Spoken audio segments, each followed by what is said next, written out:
우리 몸 안에는 여러 가지 내부 장기들이 있습니다. 그러나 건강에 대해 얘기를 할 때 심장이나 뇌의 건강과 관련된 정보들은 쉽게 접할 수 있지만 다른 중요한 내부 장기들을 건강하게 유지하는 방법에 대해서는 거의 알지 못합니다. 예를 들어 방광이 그런 장기의 대표적인 예입니다. 물론 방광이 소변을 담아두는 주머니이기 때문에 신장보다는 덜 중요할 수도 있겠지만 중요성을 무시할 만한 기관은 아닙니다. 방광의 건강을 유지하는 데 주의를 기울이면 고통스럽거나 심지어는 생명을 위협하는 여러 상황을 막을 수 있습니다. 지금부터 방광 건강 관리 팁 5개를 설명해 드리겠습니다. 첫째, 물을 마시세요. 누구나 수분 섭취가 중요하다는 사실을 알고 있습니다. 그러나 음료를 통한 수분 섭취가 모두 같은 것은 아닙니다. 우리는 탄산음료, 과일 주스, 물 등을 통해 수분 섭취를 할 수 있지만 가장 좋은 것은 물입니다. 평범한 물의 맛을 좋아하지 않더라도 하루에 6컵에서 8컵을 목표로 물을 꾸준히 마시는 것이 좋습니다. 그러나 여기서도 주의해야 할 점이 있는데 수분 섭취에 영향을 받을 수 있는 신장 질환이나 심부전과 같은 질환이 있는 분들은 의사와 상담을 한 후 수분을 섭취해 주는 것이 좋습니다. 둘째, 소변이 마려우면 바로바로 비워주는 것이 좋습니다. 방광 건강을 지키지 못했을 때 우리에게 발생할 수 있는 가장 끔찍한 일 중 하나는 소변을 봐야겠다는 생각은 드는데 소변을 제대로 보지 못하는 것입니다.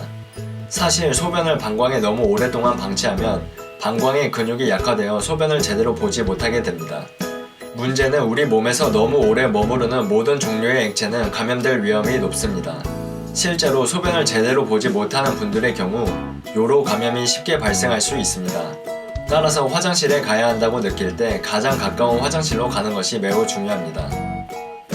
셋째, 식습관에 신경을 쓰고 운동을 꾸준히 해야 합니다. 혹시 만성 변비가 방광 건강을 해칠 수 있다는 것을 알고 있었나요?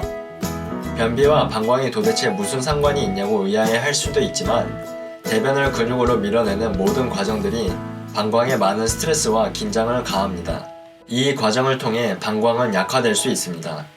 따라서 평소에 음식을 먹을 때 섬유질이 풍부한 야채나 다른 식품들을 충분히 섭취해 주는 것이 좋습니다.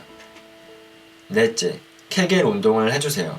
우리는 방광 근육을 약화시킬 수 있는 여러 가지 상황에 대해 알고 있지만 반대로 근육을 강하게 유지할 수 있는 방법에 대해서는 모르는 경우가 많습니다. 케겔 운동은 간단하며 어디서나 할 수 있는 운동이기 때문에 유용합니다. 몇 초 동안 소변을 보는 데 사용하는 근육을 쥐어 짜기만 하면 됩니다. 하루에 여러 번 간격을 두고 이 과정을 반복하면 방광의 근육들이 조금씩 강화되는 것을 느낄 수 있을 겁니다. 5번째, 몸을 깨끗하게 유지하세요.